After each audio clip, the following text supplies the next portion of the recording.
বিসমিল্লাহির রহমানির রহিম। আসসালামু আলাইকুম সুপ্রিয় শিক্ষার্থীবৃন্দ, আশা করি তোমরা সবাই ভালো আছো, সুস্থ আছো, ঘরে আছো এবং নিরাপদে আছো। আজ আমি এমএসসি শেষ বর্ষের কীটতত্ত্ব শাখার ছেলেদের জন্য একটি ক্লাস নিয়ে এসেছি। সেটা এমব্রায়োলজি এবং ফিজিওলজি থেকে, insect embryology and insect physiology থেকে, যার কোর্স কোড হচ্ছে 313129।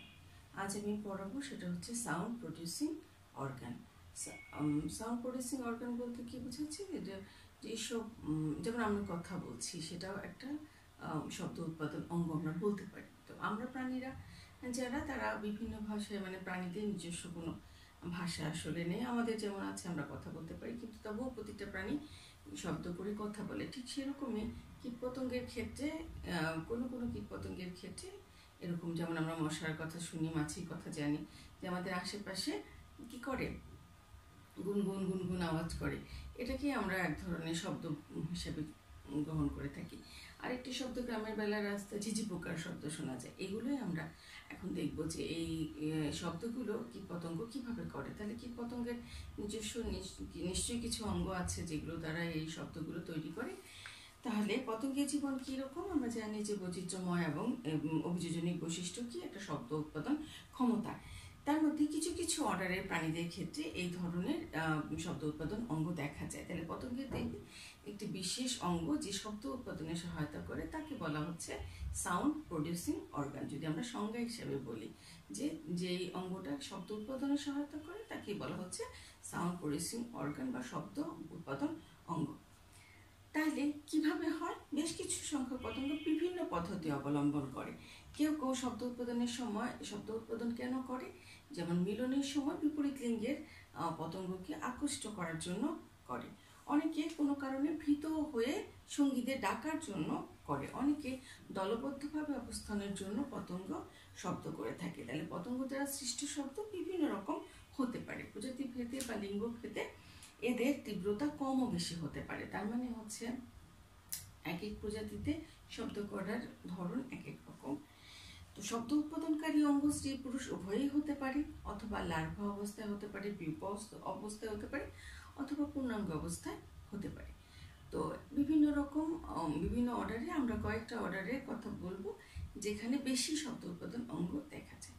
তাহলে এখন আমরা দেখি যে সাউন্ড প্রডিউসিং অর্গান কি কি ধরনের ভাগে ভাগ করা যায়। Types of sound producing organ যদি বলি, 3 ধরনের টাইপস আছে। একটা হচ্ছে স্টাইডুলেটরি অর্গান, যেটাকে আমরা বলে থাকি ঘর্ষণ অঙ্গ। এটার আবার 2টা ভাগে বিভক্ত, যাকে আমরা বলি ইলাইট্রা টাইপ, আরেকটা আছে ইলেকট্রোফিমোরাল টাইপ। এরপরে আরেকটা অঙ্গ আছে যেটাকে আমরা বলি টিম্বাল অর্গান। এটাও এক ধরনের শব্দ উৎপাদনকারী অঙ্গ। আরেকটা আছে হচ্ছে এপিফেরেঞ্জিয়াল অর্গান। তাহলে আমরা 3 ধরনের অর্গান দেখতে পাই যেটা কি করে শব্দ উৎপাদনে সহায়তা করে। তাহলে প্রথমটাকে বলছি আমরা স্টাইডুলেটরি অর্গান। তাহলে আমরা একটু স্টাইডুলেটরি অর্গানটা একটু দেখে আসি। স্টাইডুলেটরি অর্গান যদি আমরা দেখি, এখানে আমি স্টাইডুলেটরি অর্গানের একটা ছবি আঁকার চেষ্টা করেছি। আমরা নিশ্চয়ই পতঙ্গের ডানা বা লেগ আমরা সবগুলোই পড়েছি, তবু এখানে যদি আমরা লেগের স্ট্রাকচারটা একটু খেয়াল করে দেখি, বড় অংশটা ছিল ফিমার, আমাদের যদি মনে থেকে থাকে কক্সা, ট্রকান্টর, ফিমার, আর হচ্ছে এখানে টার্সাস।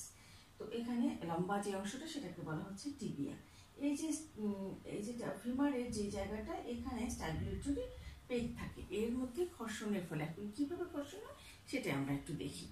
কোনো কোনো কীটপতঙ্গ শব্দ উৎপাদনের জন্য বিভিন্ন অংশের ঘর্ষণের মাধ্যমে, তার মানে তার একটা অঙ্গের সাথে আরেকটা অঙ্গের ঘর্ষণের মাধ্যমে শব্দ তৈরি করে। এদেরকে বলা হচ্ছে ঘর্ষণকারী অঙ্গ বা স্টাইডুলেটরি অর্গান। এদের স্ক্যাপার এবং ফিলার যেটা, তার ঘর্ষণের ফলে শব্দ সৃষ্টি হয়।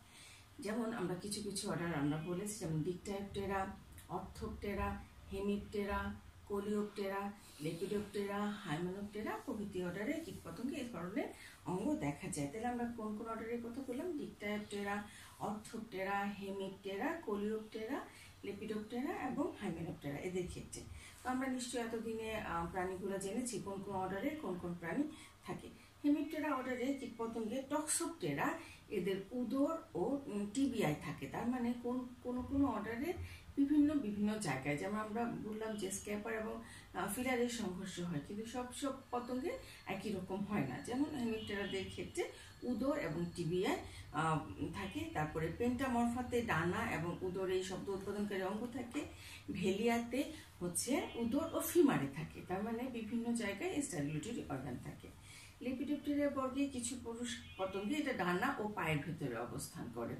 কোলিওপ্টেরাদের ক্ষেত্রে লার্ভা অবস্থায় স্ট্যাগুলেটরি অর্গান অবস্থান করে। এক্ষেত্রে ম্যাক্সিলা এবং ম্যান্ডিবুলা অবস্থান করতে পারে। তাইলে আমরা দেখলাম হেমিপটেরা, লেপিডোপ্টেরা, কোলিওপ্টেরা এদের ক্ষেত্রে ভিন্ন ভিন্ন জায়গায়, কারো কারো ক্ষেত্রে উদর টিবিয়া, কারো কারো ক্ষেত্রে উদর ফিমার, কারো কারো ক্ষেত্রে ডানা এবং পায়ে, কারো কারো ক্ষেত্রে ম্যাক্সিলা এবং ম্যান্ডিবুলে এই স্ট্যাগুলেটরি অর্গান দেখা যায়। এরপর অ্যাকিডিডে, কাইলিডে এবং টেট্রিকিনিদের ক্ষেত্রে ডানা পেছনের পায়ে ঘর্ষণে শব্দ উৎপাদিত হয়। তাই এই ছিল হচ্ছে ঘর্ষণ অঙ্গ। আমরা বলেছিলাম যে ঘর্ষণ অঙ্গ দুই রকম, একটা হচ্ছে ইলাইট্রা টাইপ আর একটা হচ্ছে ইলাইট্রা ফিমোরাল টাইপ। ইলাইট্রা টাইপ কাদেরকে বলছে? এক্ষেত্রে দুটি ইলেকট্রা একে অপরকে আংশিক ঠেকে রেখে এগুলোর মধ্যে বাম ইলেকট্রনটি ফাইল এবং অন্যটি স্ক্যাপার। আমরা আগেই বলেছি ফাইল এবং স্ক্যাপারের ঘর্ষণের ফলে সাধারণত শব্দ তৈরি হয়।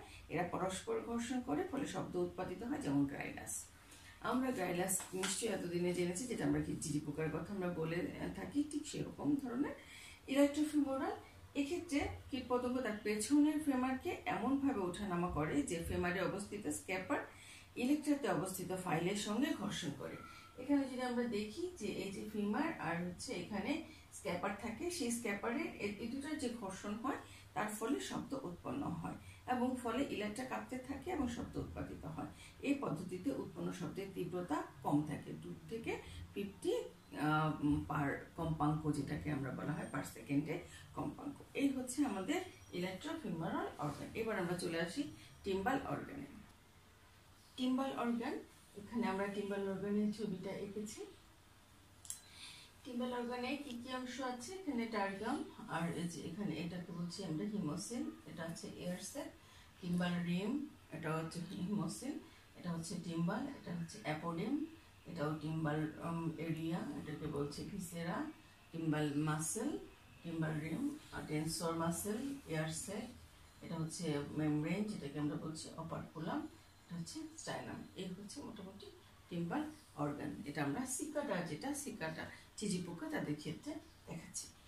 তো হেমিপটেরা, লেপিডোপ্টেরা বর্গের কীটপতঙ্গে এই ধরনের অঙ্গের মাধ্যমে শব্দ উৎপাদিত হয়। তাহলে হেমিপটেরা এবং লেপিডোপ্টেরা। হেমিপটেরা কীটপতঙ্গে টিম্বাল অঙ্গ বেশ উন্নত এবং উদরীয় খণ্ডকের পৃষ্ঠপার্শ্বীয় ভাগে একজোড়া পর্দার ন্যায় অবস্থিত। তার মানে এটা কিরকম হতে পারে? একটা পর্দার ন্যায় হতে পারে। লেপিডোপ্টেরাদের ক্ষেত্রে একজোড়া এবং মধ্যবক্ষীয় অঞ্চলে পার্শ্বদেশে অবস্থিত। তাহলে কোনো পতঙ্গের ক্ষেত্রে পৃষ্ঠপার্শ্বপাশে অথবা মধ্যবক্ষে অবস্থান করে।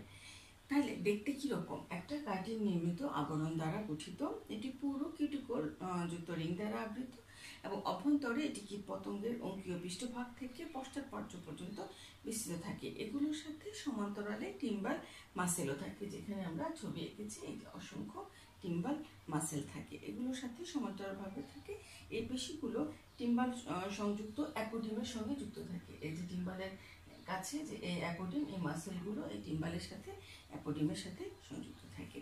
পেশি আবৃতকারী এই যে বায়ুথলিগুলো মধ্যবক্ষীয়, এই যে আমরা এয়ার সেলগুলো দেখছি, সেই এয়ার সেলগুলো মধ্যবক্ষীয় শ্বাসছিদ্রের সাথে যোগাযোগ রক্ষা করে। এর ফলে বায়ুথলির উপস্থিতির কারণে টিম্বাল অঙ্গটা অতি সহজে প্রকম্পিত হয়। যখন এই বায়ুথলির সাথে এই টিম্বাল অর্গান এরকম কাঁপে, তখনই শব্দটা তৈরি হয়। তাহলে শব্দ উৎপাদনকালে কি হয়? কীটপতঙ্গ টিম্বাল পেশির সংকোচন ঘটে। তাহলে এই যে টিম্বাল মাসেলগুলো, এগুলো সংকোচন প্রসারণ ঘটে, ফলে টিম্বাল অঙ্গটি ভেতরে প্রবেশ করে এবং শব্দ উৎপন্ন হয়। এরপরে টিম্বাল পেশি প্রসারিত হয়। তার মানে যখন এরকম মুভমেন্ট হয়, তখন এই মাসেলগুলো মুভমেন্ট করে, তখন কি হয়? এই টিম্বাল অর্গানটা এই যে আবরণের মতো এটা এরকম ভিতরের দিকে চলে যায়। সংকুচিত এবং প্রসারণের ফলে কি হয়? শব্দ তৈরি হয়। টিম্বাল অঙ্গ যখন প্রসারিত হয়, তখন টিম্বাল অঙ্গ আগের জায়গায় পৌঁছে যায়। এভাবে আবার দ্বিতীয়বার সংকোচন প্রসারণের ফলে তৃতীয়বার শব্দ উৎপন্ন হয়। এভাবে শব্দের উৎপন্নের কম্পাঙ্ক হচ্ছে 390 থেকে 4500 কম্পাঙ্ক পার সেকেন্ডে হয়ে থাকে। এই হচ্ছে টিম্বাল অর্গান। তাইলে আমরা এখানে সিকাডার ক্ষেত্রে দেখেছি, কিন্তু অন্যান্য লেপিডোপ্টেরা আর হেমিপ্টেরাদের ক্ষেত্রে যে দেখা যায় সেটাও একই ধরনের টিম্বাল অঙ্গ আছে। এরপরে আছে হচ্ছে এপিফেরেঞ্জিয়াল অর্গান। এপিফেরেঞ্জিয়াল অর্গান বলতে কোনো কোনো কীটপতঙ্গে এপিফেরেঞ্জিয়াল অঙ্গের মাধ্যমে শব্দ উৎপাদিত হয়, যেমন অ্যাক্রেনশিয়া অ্যাট্রাপাসের ক্ষেত্রে ফ্যারিংস বা গলবিল ও এপিফ্যারিংস একত্রে যে প্রোবোসিস গঠন করে, তার মানে ফ্যারিংস এবং এপিফ্যারিংস একত্রে প্রোবোসিস গঠন করে, তা অ্যাম্প্লিফায়ার হিসেবে কাজ করে।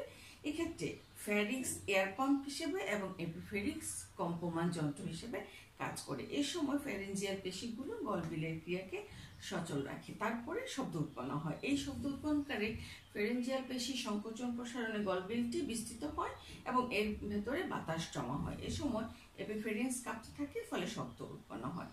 পরবর্তী পর্যায়ে প্রেফারেঞ্জিয়াল পেশি প্রসারিত হলে গলবিল সংকুচিত হয় এবং বাতাস সজোরে বাইরে বেরিয়ে আসে, ফলে এপিফেরিংস পুনরায় কম্পিত হয় এবং শব্দ উৎপাদিত হয়। তার মানে ফ্যারিংস এবং এপিফেরিংস, আমাদের যে এপিফেরিংস আছে এটাও কিন্তু মুভমেন্ট হয়। তো এরকম ঠিক ফ্যারিংস এবং এপিফেরিংসের সংকোচন প্রসারণের ফলে কি হয়, শব্দ উৎপন্ন হয়। এই হচ্ছে আমাদের 3 ধরনের শব্দ উৎপাদনকারী অঙ্গ। এবার আমরা দেখছি হচ্ছে প্রসেস অফ সাউন্ড প্রোডাকশন, কিভাবে শব্দ উৎপাদন কৌশল তৈরি হয়। কীটপতঙ্গের শব্দ উৎপাদন কৌশল বিভিন্ন রকম, যেমন আমরা এখানে লিখেছি হিট উইথ দ্য বডি, তার মানে কোনো কোনো পতঙ্গের ক্ষেত্রে দেহকে আঘাত বা দেহের কোনো অংশে আঘাত করে সেখানে শব্দ উৎপন্ন করতে পারে, অথবা collision of body part with another, তার মানে এক অংশের সাথে আরেক অংশের ঘর্ষণের ফলে, যেটা আমরা দেখেছি প্রথম অর্গানের ক্ষেত্রে, যেখানে কি ছিল স্টাবুলেটরি অর্গানে যে ঘর্ষণের ফলে শব্দ উৎপন্ন হয়। দেহের কোনো বিশেষ ঝিল্লি কাঁপিয়ে, যেমন আমরা টিম্বাল অর্গানের ক্ষেত্রে দেখেছি যে ঝিল্লি সংকোচন প্রসারণের ক্ষেত্রে, এবং তাছাড়াও আরো বিভিন্ন উপায়ে কম্পনের মাধ্যমে শব্দ উৎপন্ন হয়। আরো আছে ডানা কাঁপিয়ে অনেক সময় শব্দ তৈরি করে। তাহলে প্রথমটা আমরা দেখছি হিট উইথ দ্য বডি, দেহকে আঘাত করে। কাদের ক্ষেত্রে দেখা যায়, কোলিওপটেরা বর্গের অ্যানোভিডে গোত্রের জেস্টোবিয়াম কীটপতঙ্গে কাঠের গর্তের মাথা ঠুকে আওয়াজ করে। এই সঙ্গমকে আমরা অনেক সময় কোর্টশিপ সাউন্ড বলে থাকি। তো এই এরকম কোর্টশিপ সাউন্ড কিন্তু 1 নম্বরের প্রশ্ন আসে, যে কোর্টশিপ সাউন্ড কাকে বলে, সঙ্গম অঙ্গ যে শব্দ যেটা বলা হয়। প্লেকোপটেরা পুরুষ কীটপতঙ্গ বাসস্থানের সঙ্গে এদের উদরের প্রান্তে আঘাত করে এবং শব্দ উৎপন্ন করে। তাহলে প্লেকোপটেরাদের ক্ষেত্রে এদের যে বাসস্থানের সাথে উদরের প্রান্ত শব্দ উৎপন্ন করতে সাহায্য করে। এরপর আছে সৈনিক উইপোকাদের ক্ষেত্রে, সৈনিক যারা, তাদের ক্ষেত্রে বাসায় নাড়া দিলে এগুলো মাথা দিয়ে বাসার সঙ্গে আঘাত করে এবং শব্দ উৎপন্ন করে। এই শব্দকে অনেক সময় বিপদ সংকেত বলা হয়ে থাকে। তার মানে হচ্ছে উইপোকারা যখন বিপদে পড়ে তখন তারা এই ধরনের শব্দ তৈরি করে। এরপরে আমরা দেখছি হচ্ছে collision of body part with another, যেমন কীটপতঙ্গের সৃষ্ট বেশিরভাগ শব্দই দেহের এক অংশের অন্য অংশের সঙ্গে ঘর্ষণের মাধ্যমে সৃষ্টি হয়, যেমন আমরা বলেছি স্টাবুলেটরি অর্গানের ক্ষেত্রে। এখানে কাদের ক্ষেত্রে আমরা দেখেছিলাম, অর্থোপটেরা, লেপিডোপ্টেরা, হেমিপ্টেরা এদের ক্ষেত্রে। ফোরিংয়ের ক্ষেত্রেও পেছনের পায়ে ফিমার ভেতরের দিকে এক সারি পিঠ বহন করে, এগুলো টেকবেনের বাইরের দিকে উপরিভাগের সঙ্গে ঘর্ষণ তৈরি করে। তার মানে ফোরিংয়ের ক্ষেত্রেও দেখা যায় যে তার যে ফিমারের অংশটা সেখান থেকে শব্দ তৈরি হয়। এরপরে আছে হচ্ছে গ্রাইলাক্রিডিডে গোত্রের কীটপতঙ্গের ক্ষেত্রে স্টাবুলেটরি অর্গান, যেটা আমরা ঘর্ষণ অঙ্গ বলেছি, এর দ্বিতীয় ও তৃতীয় উদরীয় খণ্ডকের পাশে খাঁজ থাকে, এই খাঁজ ফিমারের সঙ্গে ঘর্ষিত হয়ে শব্দ উৎপন্ন করে। এরপরে আছে হচ্ছে লেপিডোপ্টেরা অর্ডারে কীটপতঙ্গের ক্ষেত্রে 4 ধরনের পদ্ধতিতে শব্দ উৎপন্ন হয়। কিরকম, সামনের ও পেছনের ডানার পরস্পর ঘর্ষণের ফলে, তার মানে হচ্ছে সামনের এবং পেছনের ডানা ঘর্ষণের ফলে হয়। পা ও ডানার মধ্যে ঘর্ষণ তৈরি হলে হয়। বুকের প্রাচীরের 2টি অংশের সাথে যদি ঘর্ষণ হয় সেখানে, এবং বুকের তৃতীয় স্টার্নামের স্টার্নোপ্লিউরাল ফাটলের ঘর্ষণ হয়। তার মানে লেপিডোপ্টেরাদের ক্ষেত্রে 4 ধরনের দেখা যায়। কিরকম, সামনের পেছনের ডানা, পা ও ডানার মধ্যে ঘর্ষণের ফলে, বুকের প্রাচীরের 2টি অংশের ঘর্ষণ দ্বারা, আর একটা হচ্ছে বুকের তৃতীয় স্টার্নামের স্টার্নোপ্লিউরাল ফাটলের ঘর্ষণ দ্বারা হয়ে থাকে।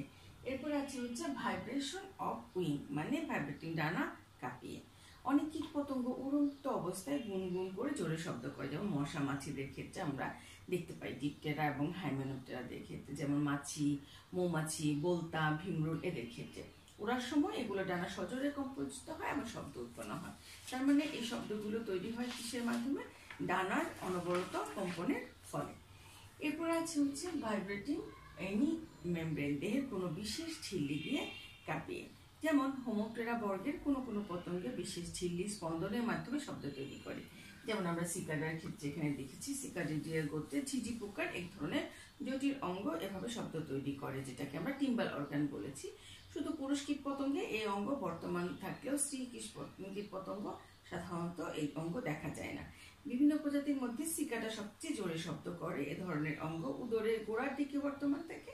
এটি একজোড়া খোলসের মতো ড্রাম বা টিম্বাল অঙ্গ, শক্তিশালী পেশির সাহায্যে এটি কাজ করে। কোনো কোনো কীটপতঙ্গ আবার মুক্তভাবে শব্দ উৎপাদন অঙ্গ প্রদর্শন করে, কিন্তু অধিকাংশ সিকাডিডেদের কীটপতঙ্গের শব্দ উৎপাদন অঙ্গ পাত বা ঢাকনা ওভারলেপিং মাধ্যমে ঢাকা থাকে। তার মানে ঢাকনাটা একটার উপরে আরেকটা ওভারলেপ হয়ে থাকে, তখন শব্দ উৎপন্ন হয়। টিবিসিয়ান প্লেবিসিয়াদের ক্ষেত্রে এ ধরনের একটি স্পষ্ট দেখা যায়, যেমন একজোড়া বড় প্লেটের মতো অপারকুলাম থাকে, যা পেছন দিকে বর্ধিত এবং দেহের অঙ্কদেশে অবস্থিত। এই যে অপারকুলামটা, সেই অপারকুলামটা একটু বর্ধিত আকারে থাকে টিবিসিয়ানদের ক্ষেত্রে। উদরের গোড়ায় এগুলো পরস্পরকে জড়িয়ে থাকে। ঢাকনা সরিয়ে নিলে শব্দ উৎপাদন অঙ্গ প্রকাশিত করে, এতে একজোড়া গর্ত থাকে।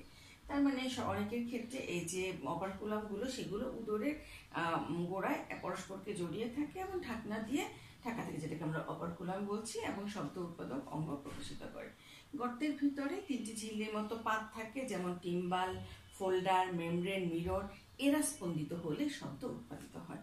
তার মানে হচ্ছে এই যে আমরা টিম্বাল দেখছি, এখানে মেমব্রেন আছে, এরকম টিম্বাল মেমব্রেন ছাড়াও মিরর আর ফোল্ডার, তাদের ঘর্ষণের ফলে, স্পন্দনের ফলে শব্দ তৈরি হয়।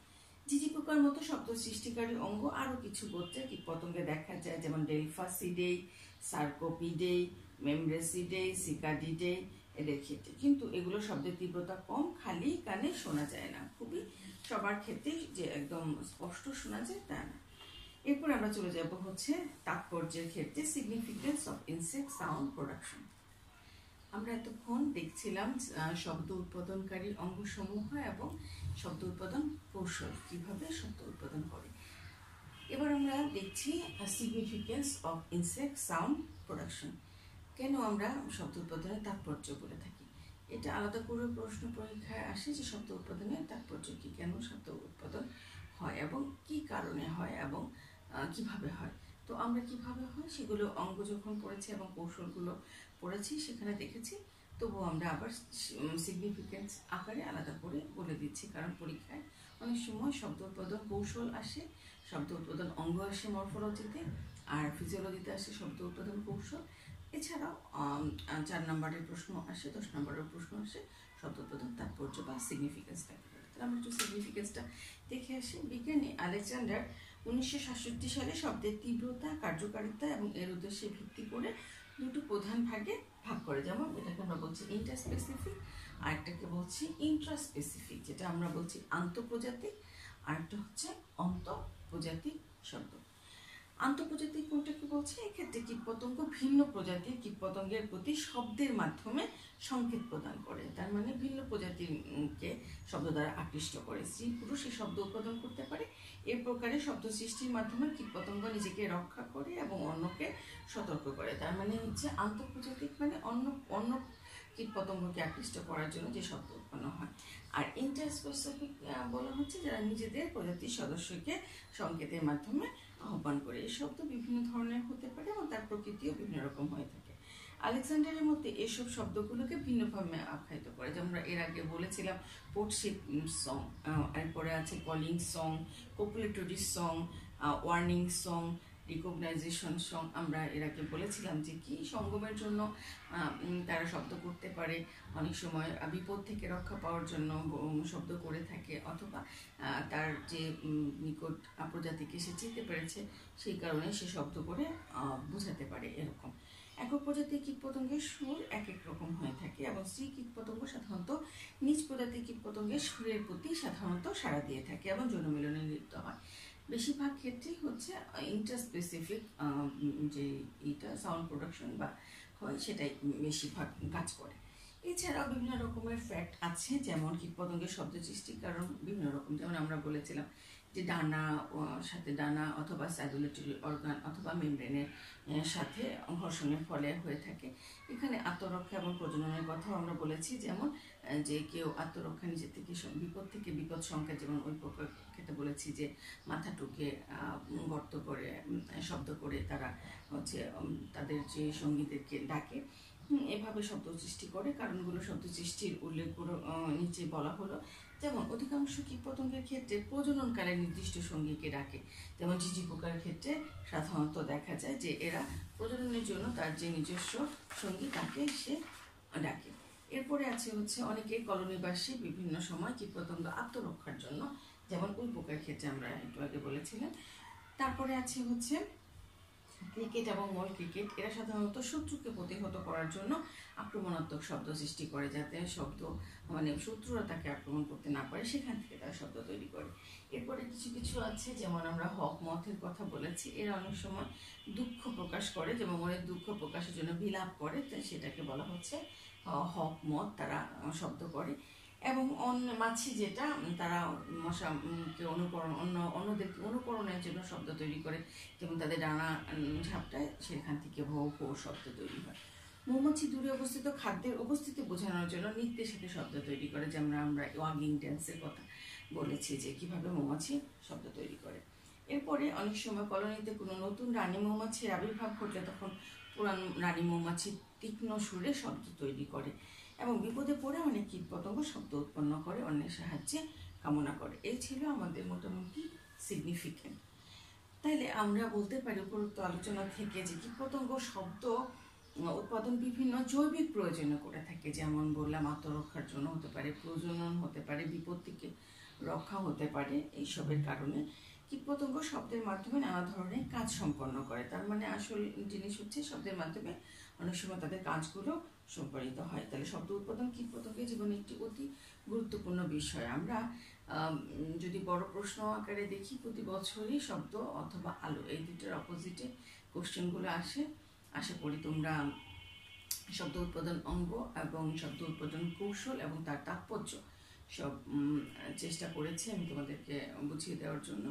আশা করি তোমরা আমাদের সাথে ছিলে এতক্ষণ, এবং সবাই খাতা কলম নিয়ে ছবি এঁকেছো এবং পয়েন্টগুলো লেখার চেষ্টা করেছো। আজকের মতো আমি এখানে শেষ করছি। ধন্যবাদ সবাই।